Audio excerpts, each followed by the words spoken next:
안녕하세요. 호랑이 굴에서 살아 돌아온 여자입니다. 저는 그동안 제가 살고 있던 집이 호랑이 굴인 줄도 몰랐어요. 정말 아무것도 모르고 이 정도면 행복한 인생이라면서 생각하고 살았네요. 그런데 이런 저의 행복이 한순간에 와장창 깨져버렸고 지금은 호랑이 굴에서 살아 돌아왔다는 생각이 듭니다. 제 인생을 한순간에 망친 사람은 그동안 제가 사랑하고 믿었던 남편이라는 인간이에요. 여러분들은 배우자를 얼마나 믿으시나요?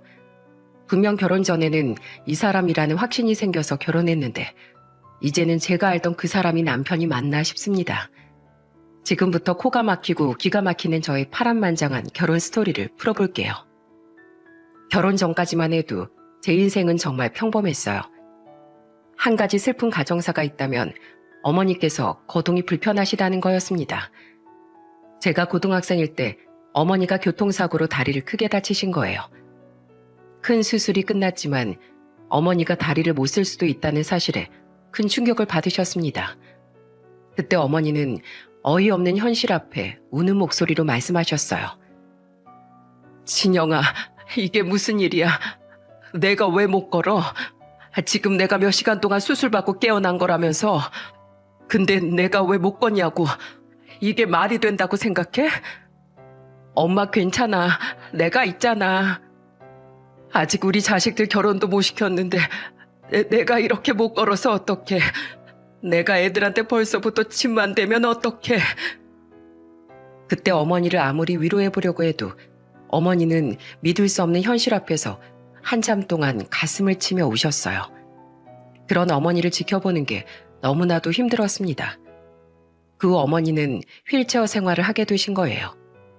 저는 어머니가 힘을 낼 수 있게 휠체어를 밀어드리면서 같이 산책도 자주 했어요. 어머니와 같이 산책하면서 전 어머니께 말했습니다. 이렇게 엄마랑 천천히 걸으니까 너무 좋다.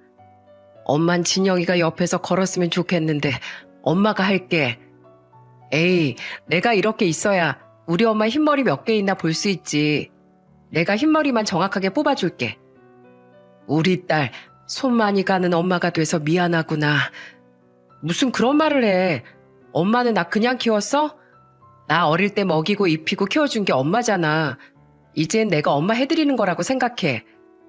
진영아, 네가 그렇게 생각해줘서 고맙다. 자식이 부모를 외면하면 되겠어? 내가 아직은 이런 거밖에 못 해주지만 나중에 취업하면 엄마한테 더 좋은 거 많이 해드릴게. 고등학생이었던 제가 어머니 휠체어를 밀고 있으니까 어머니는 너무 미안해하셨어요. 그래도 저는 어머니가 더 다치시지 않고 그 정도인 게 다행이라고 생각했습니다.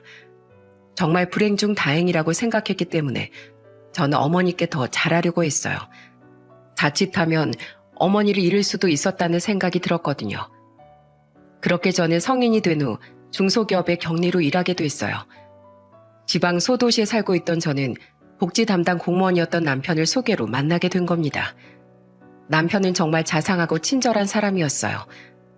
제가 약속 장소를 헤매서 약속 시간에 조금 늦을 것 같아서 남편한테 전화를 했었습니다. 김재휘 씨 맞으세요? 네, 맞습니다. 오늘 만나기로 한 오진영이라고 하는데요. 약속 장소가 헷갈려서요. 근처에 다 온 것 같은데 통 안 보이네요. 미리 도착해 있었는데 잘 됐네요. 제가 지금 나가볼게요. 저는 처음부터 길을 헤매서 민망했어요. 하지만 남편은 제가 있는 곳이 어딘지 상세히 묻더니 두리번거리던 저를 찾아줬습니다. 그렇게 겨우 약속 장소로 왔고 저는 남편한테 민망한 목소리로 말했어요. 제가 이 동네에서 오래 살긴 했는데 이쪽은 처음 와봐서 길을 좀 헤맸어요. 이쪽이 새로 생긴 건물이 많아서 헷갈리셨나 봐요.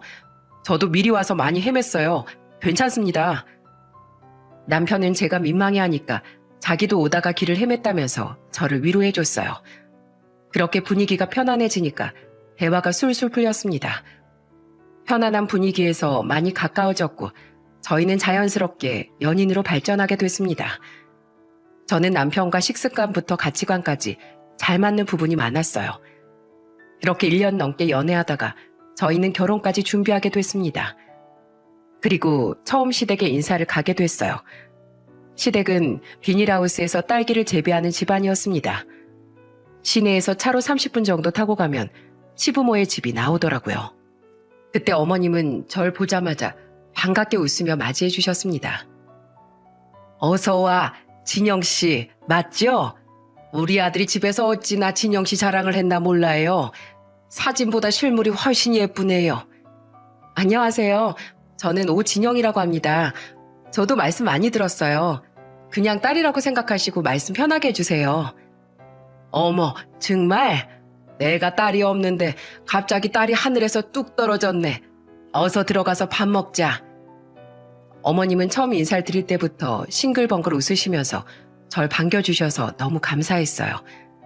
그날 어머니께서 소고기를 구워주시면서 직접 제게 쌈도 싸주셨습니다. 자, 우리 며느리가 왔는데 내가 쌈 싸줘야지. 이거 우리 비닐하우스에서 직접 기운 상추야. 정말요? 와, 어쩐지 상추가 엄청 싱싱해요. 그치? 농약도 하나도 안 쓰고 내가 정성으로 길렀으니까 많이 먹어. 부족하면 또 있으니까 나랑 같이 따러 가자. 자, 우선 이 쌈부터 먹어봐. 어머님, 쌈이 너무 커요. 이게 다 시어머니 사랑이 담긴 거라서 그래. 그냥 편하게 먹어. 아이고, 먹는 것도 참 복스럽게 먹고 인상도 좋고 우리 집 며느리 감으로 딱이네. 딱이야. 어머님께서는 저를 마음에 들어 하셨어요. 그날 제가 밥이라도 한 숟가락 뜨면 어머님께서는 기다렸다는 듯이 손으로 김치를 찢어서 놔주시며 말씀하셨습니다. 우리 집 김장김치가 잘 익었는데 이것도 좀 먹어봐. 아주 밥도둑이야. 어머님도 좀 드세요. 저 지금도 잘 먹고 있어요.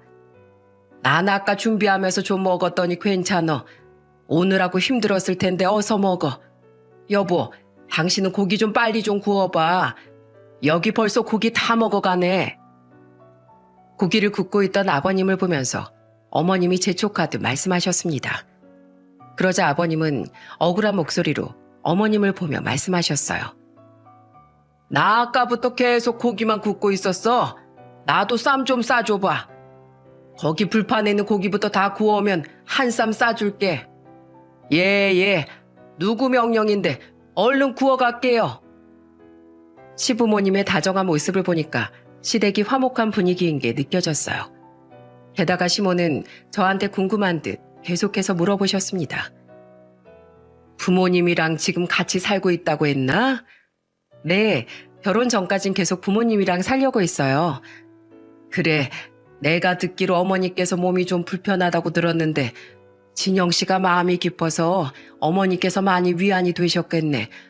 이렇게 속 깊은 딸을 우리 집안에 보내줘서 그저 고마워. 우리가 참 고마워. 어머니께서는 저희 집 사정도 다 알고 계셨어요.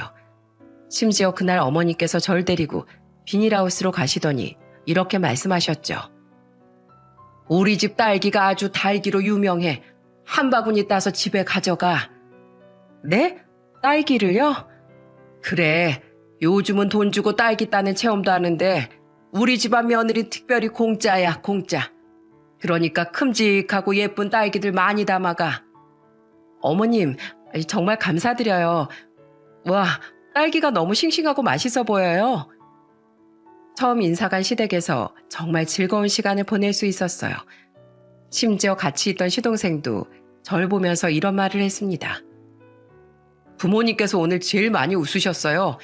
저도 오랜만에 식구들 다 모여서 즐거운 시간을 보냈네요. 저야말로 오늘 너무 웃어서 입이 다 아파요. 자주 놀러 오세요. 이제 한 가족이잖아요. 그렇게 저는 시댁에서 제대로 눈도장을 찍고 왔습니다. 시댁에서 가져온 딸기를 들고 집에 가니까 어머니는 놀란 목소리로 말씀하셨어요. 이렇게 귀한 걸 보내주셨어. 안 그래도 딸기가 생각났었는데 고맙네. 인사는 잘 다녀왔어? 어머님 아버님도 다 너무 좋으시고 날 딸처럼 예뻐해 주셨어. 정말? 아유, 다행이네. 우리 진영이가 어디서 미움받을 성격은 아니지. 잘하고 왔어. 저번에 보니까 사이도 서글서글하니 성격도 좋아 보이던데 다 사돈 부부를 닮아서 그랬나 보네. 남편이 저희 집에 먼저 인사를 다녀갔을 때 부모님은 다 인상이 좋다면서 입을 모아 말씀하셨어요. 그래서 저와 남편은 양가 부모님의 축복 속에 결혼 준비를 해나가기 시작했습니다. 그때 시부는 저와 남편에게 25평짜리 아파트를 마련해주면서 말씀하셨어요. 자, 이 집은 너희들 신혼집으로 마련한 거야. 여기서 살림 꾸려봐라. 그러자 남편이 시부를 보면서 말했습니다. 아버지, 감사해요. 정말 앞으로 잘 사는 모습만 보여드릴게요. 그래, 우린 너희한테 바라는 거 없어. 그저 아이 낳고 행복하고 건강하게 살기만 해라. 네, 저희 정말 행복하게 살게요. 그 후 상견례를 하게 됐고 상견례 때 저희 어머니를 본 어머님께서 얼굴을 보자마자 휠체어를 끌어주면서 인사를 나누셨습니다. 아이고, 사돈 오셨어요? 저희가 미리 식사하기 편한 곳을 알아봤는데 오시는 길 불편하진 않으셨어요? 예, 그럼요. 사돈 부부께서 배려해 주신 덕분에 저희는 편하게 잘 왔습니다. 다행이네요. 이렇게 뵙게 되니까 정말 더 반갑습니다. 저야말로 저희 딸을 예뻐해 주신다는 말씀 듣고 정말 감사했습니다. 저한테 예쁘고 이렇게 귀한 따님을 보내주셔서 감사드려요. 앞으로도 정말 귀한 딸처럼 잘 살겠습니다. 시작부터 화기애애했던 상견례는 이미 한 가족이 된 것처럼 더 화기애애했습니다. 그렇게 결혼 준비가 순조롭게 흘러갔고 저와 남편은 행복한 결혼식을 올리게 됐어요. 그리고 결혼식 때 양가 어머님께서 화촉 점화를 할 때 어머님께서 직접 저희 어머니 휠체어를 끌고 입장하셨습니다. 그 모습이 얼마나 감동스러웠는지 모릅니다. 감동으로 밝혀준 불빛 덕분에 저와 남편은 많은 이들의 축복 속에 부부의 연을 맺게 됐습니다. 그리고 남편과 저는 결혼하고 얼마 되지 않아서 임신까지 하게 됐어요. 그 소식을 듣고 어머님은 전화로 기뻐하는 목소리로 말씀하셨습니다. 우리 집에 복덩이가 굴러왔네. 격경사네, 격경사야. 예, 뭐 먹고 싶은 거 없니? 말만 해라. 내가 땅끝 마을 가서라도 구해줄게. 전 어머님 집밥이 제일 먹고 싶어요. 그래? 그럼 내가 또 진수성찬을 차려줘야지. 언제든지 편하게 와. 네, 어머님, 주말에 놀러 갈게요. 시댁은 제 임신 소식에 거의 잔치라도 열린 분위기였어요. 저희 친정 부모님께서도 무척이나 기뻐하셨습니다. 임신 3개월 차쯤에 초음파 사진을 보면서 남편은 저한테 궁금한 목소리로 물었어요. 당신 육아휴직은 언제 쓸 거야? 6개월 차에 쓰는 게 좋을 것 같아. 다른 팀 직원도 육아휴직 그 시기에 쓰더라고. 그때쯤 써야 애 키우기가 좋대. 그럼 당신 편한 대로 해. 우리 아기 빨리 보고 싶다. 내가 당신이랑 우리 아이 꼭 지켜줄게. 그러니까 나만 믿어. 그때 남편과 저는 행복한 미래를 그리면서 즐거웠습니다. 새 식구가 될 모습을 상상하면서 하루하루 정말 행복했어요. 그런데 행복해야 될 임신 3개월 차에 비극이 찾아오고 말았습니다. 나름 조심하면서 회사에 다니고 있었던 중에 벌어진 사고였어요. 청소 아주머니가 계단을 청소해 놓으신 걸 모르고 급하게 내려오다가 미끄러지면서 계단에 구르고 만 거예요. 그 후 피가 보여 병원으로 옮겨졌지만 아이는 위험한 상태였고 결국 유산까지 하고 만 겁니다. 저는 남편을 끌어안고 펑펑 울었어요. 내가 죽였어. 내가 조금만 조심했었으면 이런 일도 없었을 거야. 여보, 나 이제 어떻게 살아? 더 이상 살아갈 용기가 없어.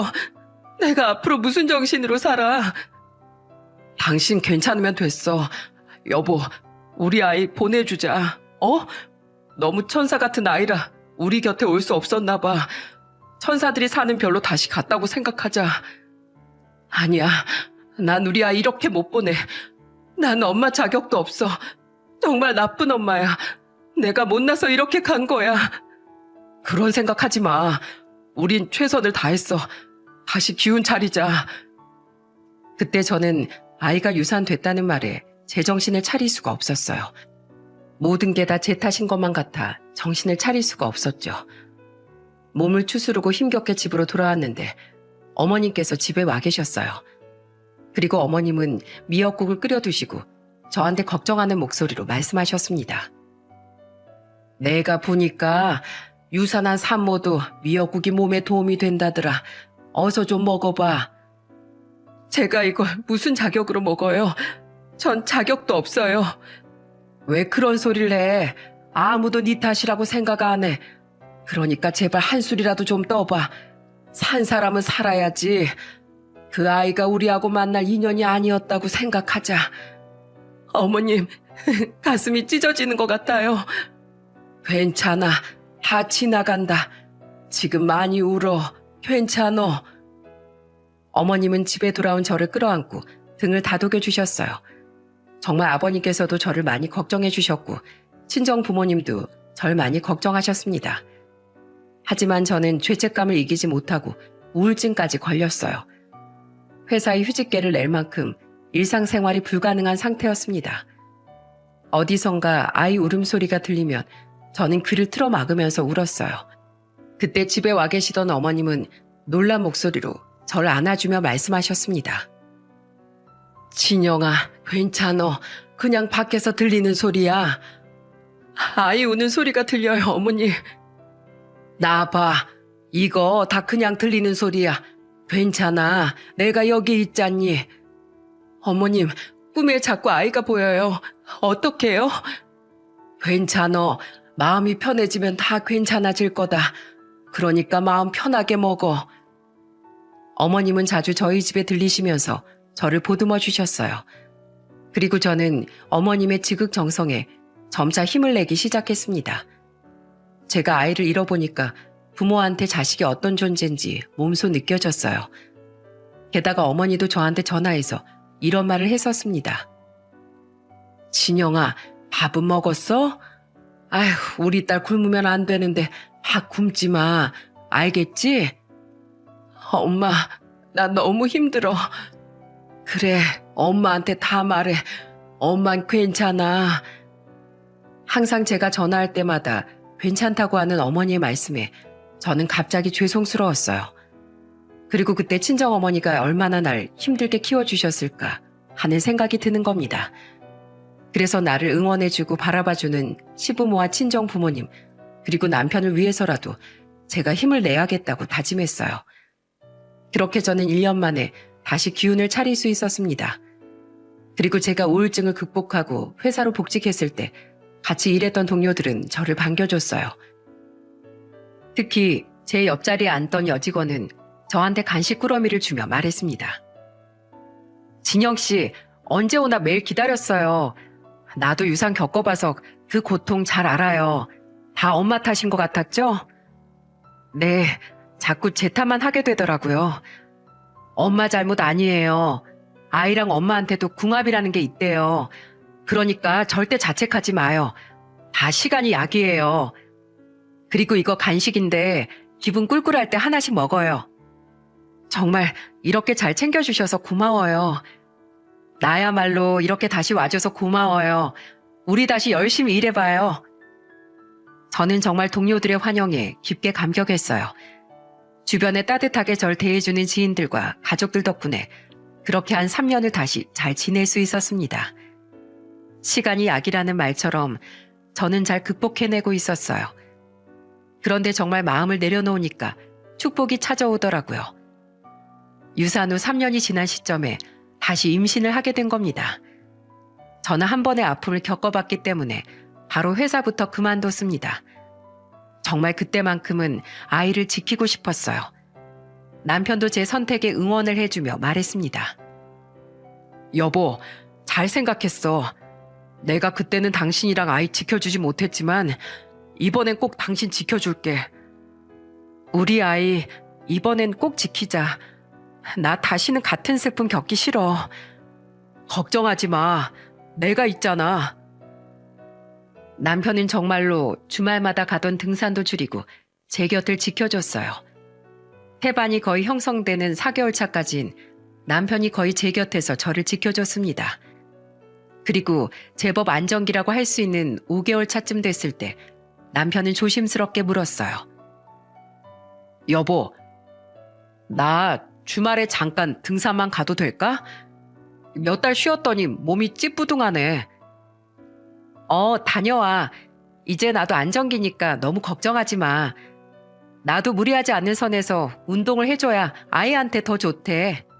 그래, 나 그럼 얼른 다녀올게. 주말에 등산 가는 취미가 있던 남편이 임신 초기 저를 보살펴 주느라 못 간 게 마음에 걸렸어요. 그래서 남편한테 선뜻 다녀오라고 했던 거죠. 그 무렵 어머님은 저희 집에 와서 대신 청소까지 하려고 하셨어요. 제가 그런 어머님을 말리면서 말했습니다. 아유, 어머님, 저 정말 괜찮아요. 너나 앉아 있어. 산모가 있는 집은 집이 깔끔해야지. 네가 그 몸으로 얼마나 제대로 청소하겠어? 나한테 맡겨. 제가 어머님 청소하시는데 어떻게 가만히 있어요. 제가 그럼 먼지라도 닦을게요. 아유, 가만히 쉬고 있어. 이거 다 하면 나랑 나가서 쇼핑하자. 내가 오늘 맛있는 거 사줄게. 오늘 같이 몸보신도 할 겸 삼계탕이나 먹으러 가자. 정말 어머님은 제가 손 하나 까딱 안 하게 하려고 신경을 많이 쓰셨어요. 게다가 아버님도 태교에 좋은 책을 보내주면서 전화로 이렇게 말씀하셨습니다. 진영아, 내가 택배를 보냈는데 그 책이 태교에 좋다고 하더라. 잘 읽어봐. 정말요? 뭘 그런 걸 다 보내셨어요. 우리 며느리 심신 안정에 도움된다고 하면 내가 뭔들 못 사주겠어. 요즘에 제이가 속 썩히는 건 없지? 그럼요. 정말 잘해주고 있어요. 조금이라도 잘못하면 나한테 말해. 내가 아주 홍군형을 내줄 테니까. 정말 하루하루 가족들의 사랑을 받으면서 행복했어요. 남편도 정말 절 위해 신경을 많이 썼습니다. 그때 남편은 저한테 태교 여행을 가자면서 말했어요. 여보, 우리 태교 여행 가자. 내가 예약도 다 해놓고 여행 일정까지 다 짜놨어. 뭐? 태교 여행? 당신 여행 가면 일정도 잘 못 짜면서 언제 그런 걸 다 했어? 당신이랑 우리 아이랑 같이 가는 여행인데 내가 이 정도는 해야지. 우리 쌍둥이들 뱃속에서 편히 쉬라고 내가 이 정도 여행은 해야지. 우리 쌍둥이들이 이런 아빠 노력을 많이 알아줘야 할 텐데. 태교 여행 가서 사진 많이 찍어두고 나중에 애들한테 보여주자고. 그때는 저희가 딸 쌍둥이라는 성별까지 나와서 남편이 무척이나 기뻐했습니다. 태교 여행까지 계획할 만큼 남편은 들떠 있었어요. 저는 정말 양가 집안의 축복 속에서 출산 준비를 하고 있었습니다. 그렇게 임신 9개월 차 모든 게 평화로웠어요. 한 달만 있으면 만나게 될 우리 딸 쌍둥이를 간절하게 기다리고 있었죠. 자주 배를 만지면서 저는 아이들한테 말해줬어요. 우리 딸들 이제 다음 달이면 엄마 아빠 만나러 오겠네? 빨리 세상에 나와서 행복하게 웃는 모습 보고 싶다. 엄마가 사랑도 듬뿍 주고 누구보다 행복하게 만들어줄게. 우리 건강하게 만나자. 저는 쌍둥이를 만날 생각에 흐뭇한 미소를 지었어요. 그런데 그때 갑자기 초인종이 울리는 겁니다.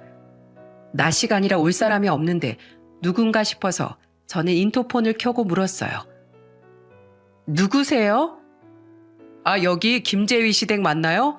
퀵입니다. 제 남편 이름인데 무슨 퀵인데요? 남편분 앞으로 온 것 같은데 대신 받아주시겠어요? 네, 일단 알겠습니다.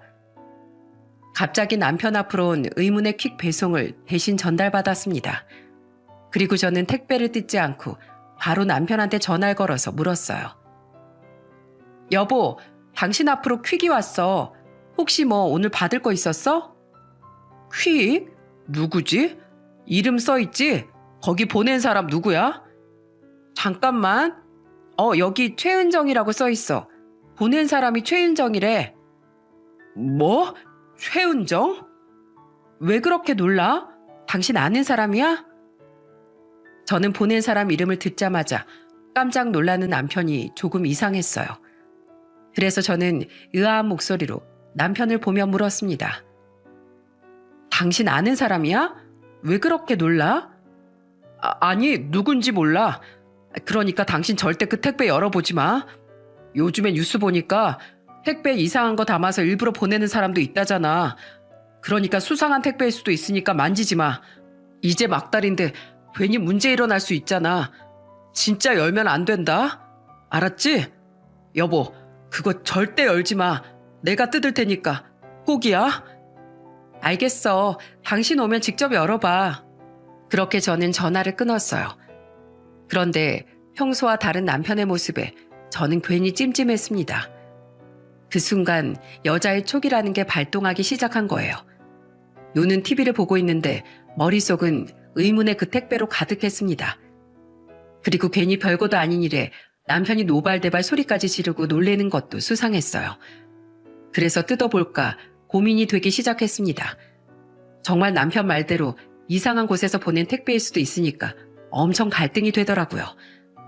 하지만 저는 저 택배 상자를 열어봐야겠다고 결심이 들었습니다. 그리고 그때 박스를 연 순간 제 인생은 뒤바뀌기 시작했어요. 지금 생각해도 심장이 떨릴 만큼 믿을 수 없는 것들이 안에 들어있었습니다. 그 상자 안에는 초음파 사진과 낯선 여자와 남편이 다정하게 같이 찍은 사진, 그리고 녹음기가 있었어요. 알고 보니까 그 택배는 남편의 상간녀가 보낸 택배였던 겁니다. 정말 보고도 믿을 수가 없었어요. 처음 보는 여자가 남편하고 다정하게 찍은 여러 장의 사진을 보니까 심장이 두근거리기 시작했습니다. 저는 뱃속 쌍둥이를 생각해서라도 침착하려고 했어요. 하지만 눈앞에 남편의 외도 증거를 보고 누가 평정심을 유지할 수 있을까요? 수차례 심호흡을 하는데 택배 상자 안에서 의문의 연락처 이름이 있는 걸 보게 됐어요. 딱 보니까 상간녀는 제가 혼자 집에 있는 걸 알고 있는 것 같았습니다. 일부러 남편이 없는 시간에 나한테 이걸 보냈던 거예요. 저는 박스에 있는 연락처로 전화를 걸었고 침착하게 물었습니다. 여보세요? 최은정 씨 핸드폰 맞나요? 네, 안녕하세요. 저 김재희 씨 아내 되는 사람입니다. 저한테 지금 킥으로 지금 배송 보내주신 분 맞으시죠? 네, 맞습니다. 저한테 이걸 보내신 의도가 뭐죠? 그런데 그 순간 갑자기 상간녀가 울기 시작했어요. 그러면서 우는 목소리로 저한테 충격적인 말을 내뱉었습니다. 저도 피해자예요. 제가 잘못한 거 아는데 혼자 당할 수만은 없어서 그래서 보냈습니다. 죄송해요. 그게 남편 실체예요. 제가 보냈으니까 당장 이혼하세요. 저는 상간녀의 황당한 말에 기가 막혔어요. 보통 상간녀면 당신이 남편 관리 제대로 못해서 남편이 바람난 거다. 보통은 이렇게 말하지 않나요? 근데 이 사람은 자기가 잘못했다면서 자기도 피해자라고 말하는 거예요. 도무지 알 수 없는 상황에 저는 상간녀를 만나러 직접 가기로 했어요. 그때 상간녀가 사는 원룸 앞으로 갔고 그곳에서 만날 수 있었습니다. 그리고 그곳에서 남편의 정말 뻔뻔하고 정말 추악한 진실을 듣고 내 남편이 맞나 의심이 들 정도로 충격적인 진실을 들었습니다. 상간녀는 저한테 고개를 숙이고 사과를 하며 말했습니다. 정말 죄송합니다. 제가 사모님한테 해서는 안 될 짓을 했습니다. 대체 무슨 얘기인지 천천히 다 말해봐요. 처음엔 유부남인지 몰랐어요. 정말 모르고 만났어요. 제가 정말 힘들 때 옆에 있어준 사람이었거든요. 정말 지푸라기라도 잡고 싶을 때 나타나서 저와 결혼까지 약속했었어요. 잠깐만요. 지금 임산부인데 우리 남편이랑 어떻게 결혼을 약속해요? 재휘 씨 아이예요. 뭐라고요? 누구 아이라고요? 저도 정말 몰랐어요. 저한테는 어린 아들이 있어요. 임신 7개월 차 헤어진 남자친구 애기였어요. 술만 먹으면 절 때리고 욕까지 하는 사람이라서 이대로 살면 죽을 것 같아서 헤어지자고 했어요. 하지만 이미 제 뱃속엔 7개월짜리 애가 자라고 있어서 혼자 키워야 하는 상황이었죠. 그런데 집에선 원치 않은 임신을 해서 절 받아주지도 않았어요.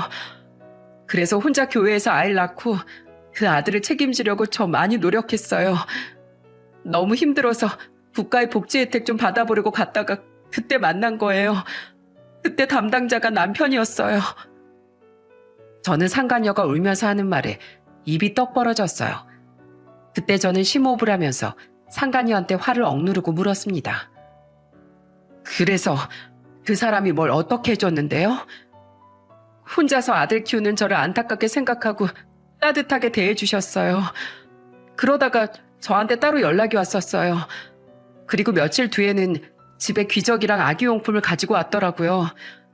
그리고 밥까지 사주셨어요. 처음으로 정말 따뜻한 마음을 느꼈던 것 같아요. 그게 인연이 돼가지고 1년 전부터 만났습니다. 죄송합니다. 정말 죄송합니다. 저는 정말 상간녀의 말에 상상도 못했던 남편의 실체를 알게 됐어요. 심지어 그동안 남편이 주말에 등산 간다고 핑계대고 상간녀를 만나러 주말마다 왔었다는 것까지 알게 됐습니다. 심지어 제가 임신한 순간에도 상간녀를 만나고 있었다는 사실이 기가 막혔어요. 그런데 그 순간 상간녀가 저한테 뜻밖의 사실을 털어놨습니다. 이 원룸도 재휘 씨가 얻어준 거예요. 네? 이 원룸도 직접 얻어준 거라고요? 그리고 여기에서 유부남인 걸 알게 됐어요. 그때 상간녀는 저한테 유부남인 걸 알게 된 사건을 말해주기 시작했어요. 두 사람이 본격적으로 만나기 시작한 지 한 5개월 정도 됐을 때 여기에서 둘이 같이 있었다고 했어요. 그런데 잠결에 눈을 떠보니까 옆에 남편이 없길래 주변을 봤더니 화장실에 불이 켜져 있었다는 겁니다. 그리고 그때 남편이 저와 통화하면서 이렇게 말하고 있었다고 했어요. 여보, 나 오늘 친구들이랑 술 한잔 마시고 10시까지 들어갈게. 그러니까 조금만 기다려. 갈 때 뭐 좀 사갈까? 당신 먹고 싶은 거 없어? 알겠어. 빨리 갈게. 이 통화 소리를 듣고 상간녀가 남편을 추궁하기 시작했다고 했습니다. 오빠, 방금 그 통화 뭐야? 유부남이었어? 은정아, 그게 아니라 사실 나 이혼 생각 중이야. 뭐? 지금 나더러 그 말을 믿으라고? 내가 정말 사랑하는 사람은 아내가 아니라 너야. 그 여자 정말 못된 여자야. 나한테 어떻게 한 줄 알아? 틈만 주면 바람 피우고 내가 하루 종일 일하고 집에 가면 밥도 안 차려주고 내가 집에 가도 신경도 안 쓰는 그런 여자라고. 오죽했으면 내가 널 만났겠어. 난 널 만나고 정말 가정이 이런 거구나 느꼈어. 나한테 진짜 사랑은 너야. 내가 너랑 네 아들까지 다 책임질게. 많이 아껴줄게. 상간녀한테 남편은 저를 완전히 쓰레기처럼 말한 거예요. 그리고 상간녀는 그 말을 믿었고 헤어질 거라고 조금만 기다려달라는 남편의 말만 믿고 있었던 겁니다. 하지만 남편이 상간녀랑 약속했던 날짜가 와도 이혼 소식은 들려오지 않았고 어느 날 남편은 술을 잔뜩 마시고 와서 뜬금없이 상간녀한테 이별을 통보하면서 말했다고 했습니다. 헤어지자. 난 너 더 감당 못하겠어. 뭐? 어떻게 그럴 수가 있어? 내가 오빠 사랑이라면서. 내 아내 지금 만삭이야. 지금 아내하고 헤어지기 힘들 것 같아. 내가 너한테 피해 보상이랑 위자료 다 줄 테니까 제발 헤어져줘. 오빠 어떻게 나한테 이럴 수가 있어? 그동안 내가 어떻게 살았는지 알잖아. 오빠가 나랑 우리 아들 그리고 뱃속이 아이까지 다 아껴준다면서. 그러니까 내가 피해 보상 해주겠다고. 돈 준다는데 뭐가 문제야? 의리 없이 도망친 네 전 남친보다 그나마 낫잖아. 이 정도면 됐지. 뭘 더 바라는데? 뭐? 이런 쓰레기야. 어디서 그딴 말을 해? 어차피 너도 피해 보상받고 이 원룸에서 살면 전보다 낫잖아. 그만하면 나도 할 도린 다 했어. 그러니까 제발 나랑 헤어져줘. 남편은 취한 채 와서 상간녀한테 헤어져 달라고 갑자기 이별 통보를 했다고 했어요. 그리고 이 모든 이야기를 털어놓으면서 상간녀는 울면서 말했습니다.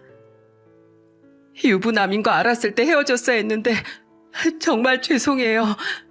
저도 잘못하긴 했지만 이렇게 여자들을 가지고 노는 그런 인간들은 사회에서 뿌리 뽑아야 한다고 생각해요.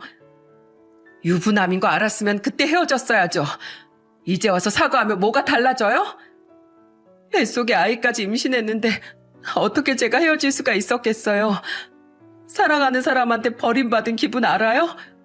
전 뼈저리게 당해봐서 차마 헤어질 수가 없었어요. 아빠를 꼭 만들어주고 싶었다고요. 이런 제가 어떻게 쉽게 헤어질 수 있었겠어요. 깊은 상처가 느껴지는 상간녀의 말에 저는 아무 말도 못했어요. 그리고 실신할 것처럼 펑펑 우는 상간녀를 보면서 아무 말도 할 수가 없었습니다. 저도 임산부였기 때문에 자연스럽게 뱃속 아기가 위험할 것 같다는 생각이 들었어요. 바닥에 엎드려 오는 상간녀를 보고 저는 단호하게 말했습니다. 우선 알겠습니다. 나중에 연락드릴게요. 사모님, 그 인간 진짜 믿지 마세요. 정말 더러운 인간입니다. 저 정말 그 남자 안 만날 거예요. 혼자 떳떳하게 애들 키우고 전 남자는 다시는 안 만날 겁니다. 정확히 그 인간이 얼마나 쓰레기인지 똑바로 아셔야 해요. 울분을 토하듯이 말하는 상간녀를 겨우 떼놓고 집으로 돌아왔어요. 그리고 집으로 돌아온 저는 택배 박스를 열어둔 채로 남편을 기다리고 있었습니다. 그리고 저는 상간녀가 보내준 사진을 시부모한테 전송해줬어요. 그리고 제가 전화를 안 받으니까 집으로 오겠다면서 문자를 보내셨더라고요. 그때 퇴근하고 집에 온 남편이 거실 한가운데 열려있는 택배 상자를 보더니 얼굴이 하얗게 질려서 저한테 애원하며 말했습니다. 여보, 내 말부터 들어봐. 이거 보낸 여자 완전히 꽃뱀이었어. 나도 피해자라고. 피해자? 넌 할 짓거리가 없어서 불쌍한 민원이 꼬셔서 애까지 임신시켜? 너 이제 어떡할 거야? 본처랑 상간녀 다 임신했는데 어쩔 거냐고. 여보, 난 정말 당신밖에 없어. 제발 한 번만 용서해줘. 처음엔 나도 정말 불쌍해서 그랬어. 연민으로 보다가 실수로 일이 그렇게 된 거야. 나 진짜야. 내가 당신 못 버린다고 헤어지자고 했어. 진짜 나 좀 믿어줘. 이제 와서 당신을 믿어달라고? 사고 다쳐놓고 온 널 내가 어떻게 믿어? 지금 너네 부모님 오실 거야. 딱 기다려. 뭐? 어떻게 벌써? 시부모님이 오고 있다니까 남편은 안절부절했습니다. 저는 시댁에서도 정확히 알아야 될 부분이라고 생각해서 사진을 다 보냈던 거예요. 그리고 그때 놀란 얼굴로 시부모님이 도착하셨습니다. 아버님이 오시자마자 남편 뺨을 사정없이 때리면서 소리치셨습니다. 야, 이놈아! 너 대체 뭐하는 놈이야? 세상에 어디 할 짓거리가 없어서 바람을 펴? 다음 달에 네 자식이 태어나는데 네가 감히 이딴 짓을 해? 이리 와. 오늘 그냥 같이 죽자. 죽어. 아버지, 왜 그러세요? 말로 하세요. 말로 하시라고요. 말 같은 소리 하고 있네. 너 같은 놈은 내가 약이야. 아버님이 남편을 잡는 동안 어머님은 놀란 얼굴로 제 손을 잡으면서 말씀하셨어요. 너 괜찮니? 다 내 탓이다. 아들을 잘못 키운 내 탓이야. 저놈은 더 이상 내 아들이 아니야. 사람 새끼도 아니다. 아주 동네 똥개보다 더 못한 놈이야. 어떻게 멀쩡한 가정을 둔 놈이 저런 짓을 할 수가 있어. 저놈은 정말 우리 집안의 수치다. 수치야. 어머님은 제 손을 잡고 오열하면서 우셨습니다. 정말 그 순간 집안이 아주 난리가 났었어요. 그런데 남편은 아버님이 계속 잡아서 때리려고 하니까 갑자기 본인이 화를 내며 말했습니다. 아버지, 어머니, 제 얘기 좀 들어주시라고요. 왜 저 사람 말만 들으세요? 이렇게 다 증거가 있는데 네 말을 들어서 뭐해? 그래도 이놈이 뭘 잘했다고 큰 소리야? 에이씨. 그 순간 남편은 아무도 자기 얘기를 안 들어주니까 집을 나가버렸어요. 그 순간 아버님은 바닥에 주저앉아 눈물을 쏟으셨습니다. 아마 아들의 외도로 인해 제가 더 이상 며느리로 살지 않을 거라는 걸 예상하셨던 것 같아요.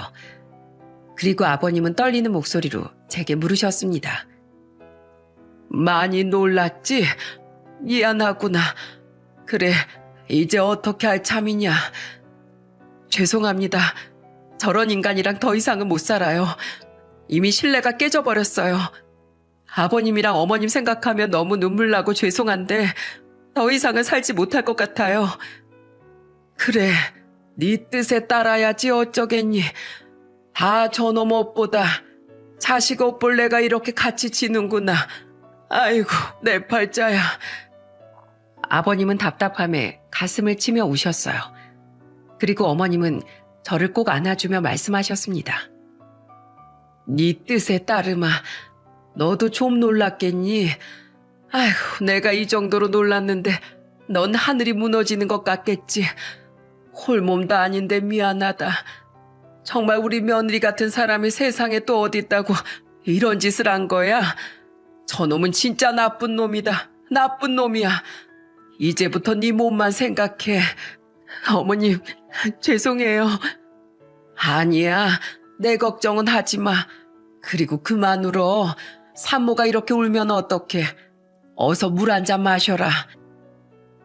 그날 시부모님은 제가 많이 놀랐을까봐 물을 떠다 주시면서 절 진정시켜 주셨어요. 그리고 저는 다음날 변호사를 찾아가서 이혼 소송을 시작했습니다. 친정에도 모든 사실을 알렸고 친정 아버지도 극대노를 하면서 말씀하셨어요. 이놈의 자식, 감히 내 딸을 두고 그런 짓을 해? 진영아, 다신 그런 짓 못하게 싹을 잘라놔. 이혼 소송 시작했어요. 절대 곱게는 못 끝내요. 그래도 너 홀몸 아니니까 항상 조심해라. 병원은 가봤어? 네, 검사 갔다 왔는데 이상은 없대요. 당분간 안정을 취하래요. 그래, 항상 조심하거라. 친정이 발칵 뒤집힐 만큼 정말 믿기 힘든 사건이었어요. 그리고 저는 남편이 근무하는 곳으로 가서 남편의 행실을 고발했습니다. 이런 놈이 나라의 봉급을 받으면서 일한다는 게 말도 안 되는 소리였어요. 그래서 공직자 부조리 신고를 통해서 남편을 신고해버렸습니다. 그 결과 어떻게 됐는지 아십니까? 결국 남편은 공무원 품위 위반으로 파면당하고 말았어요. 그리고 남편으로 인해 다른 공무원분들이 민원인들의 개인정보를 이용해 사적으로 연락을 취하는지 대대적인 조사에 나선 겁니다. 근데 정말 유일하게 남편만 그런 비열한 짓을 일삼고 있던 거였어요. 그 후 남편의 만행을 만천하에 알게 된 동료들은 남편을 이렇게 욕을 했다고 하더라고요. 어떻게 불쌍한 민원인 상대로 저런 짓을 할 수가 있어? 진짜 인간도 아니다. 영원히 이쪽 일엔 발도 못 붙이게 해야 된다니까? 한동안 소문이 쫙 퍼져서 사람이 3명만 모여 있으면 이 동네 사람들은 다 저 얘기를 하고 있을 정도였답니다. 그리고 저는 이혼하는 과정에서 건강한 쌍둥이를 출산했어요. 어렵게 만난 딸들이만큼 눈물겹더군요. 그때 친정어머니가 감격한 목소리로 말씀하셨습니다. 우리 진영이가 태어났을 때 이렇게 작고 예뻤는데 아이고 엄마를 쏙 빼다 박았네. 엄마, 우리 딸들 나 닮은 것 같아? 그래, 너 닮아서 눈도 예쁘고 코도 예쁘고 입도 예뻐. 다행이다. 엄마 고마워요. 나 이렇게 힘들게 낳아주고 키워주셔서 정말 감사해요. 제가 쌍둥이를 낳아보니까 어머니가 저를 얼마나 힘들게 낳았을지 공감됐어요. 그때 저는 어머니와 손을 잡으면서 위로의 눈물을 흘렸습니다. 그 후 제가 산후조리를 끝내고 나왔을 때 시모가 절 찾아와서 말씀하셨어요. 이제 이혼 소송도 다 끝났지? 네, 끝났어요. 그래, 잘했다. 네 몸은 괜찮니? 애들은 건강하고? 네, 다 건강해요. 괜찮아요. 내가 정말 너한테 면목이 없다. 내가 너한테 뭐 해줄 건 없다만 지금 살고 있는 집은 내가 너 명의로 바꿔놨어. 내가 아들놈 데려다가 네가 사람이면 명의를 너한테 돌려놓으라고 아주 쥐잡듯이 잡았어. 그래서 이 집이 너한테 온 거야. 부디 여기서 다 있고 잘 살아. 어머님, 저 잘 살게요. 걱정 마세요. 미안한 얘기지만 가끔 우리 손녀 얼굴 좀 보여주면 안 되겠니? 난 정말 너무 억울해. 아들놈 때문에 너랑 손녀들도 못 보고 살아야 한다는 게 너무 억울해. 어머님, 울지 마세요. 가끔 사진 보내드릴게요. 저는 그렇게 시부모와 눈물을 흘리면서 마지막 인사를 했습니다. 그리고 저는 상간녀한테 따로 소송은 걸지 않았어요. 이유가 어찌됐든 잘못한 건 맞지만 그 여자도 미혼모로 정신이 온전하지 못할 때 지푸라기 잡는 심정이었을 것 같았어요. 이미 한 번 배신당한 마음에 저런 인간 같지도 않은 인간한테 걸렸으니 그 심정은 오죽하겠어요. 2번의 아픔을 또 겪은 여자한테 더 이상 시련을 주고 싶지 않았습니다. 그래서 저는 그 여자를 따로 만나 정말 인간 대 인간으로 말했습니다. 더 이상 나한테 미안해하지 말고 애들만 보고 살아요. 그리고 요즘은 사람이 더 무서운 세상이에요. 아무나 쉽게 믿지 마요. 호의를 베풀고 착한 척하는 사람들은 먼저 의심부터 해야 돼요. 대가 없는 호의는 없다고요. 그리고 더 이상 남자 믿지 말고 스스로 믿고 살아요. 본인만 믿고 살아야 하는 아이들을 위해서라도 스스로 강해지라고요. 정말 죄송합니다. 꼭 그렇게 살겠습니다. 용서해 주셔서 감사합니다. 그렇게 정말 언니로서의 조언을 해주고 헤어졌어요. 그 여자도 원룸을 정리하고 이사 갔더라고요. 그리고 전 남편 놈은 지역에 이미 소문이 퍼질 대로 퍼져서 지역을 떠날 수밖에 없었습니다. 다른 지방으로 떠나서 지금은 혼자 불쌍한 인생을 살고 있다는 소문이 들려왔어요. 정말 우여곡절 끝에 제 결혼 생활은 허무하게 마침표를 찍게 됐습니다. 믿기 힘든 사건을 겪은 지도 벌써 1년이 흘렀을 쯤이었어요. 얼마 전에 전 남편 놈이 술을 마시고 저한테 전화를 했더라고요.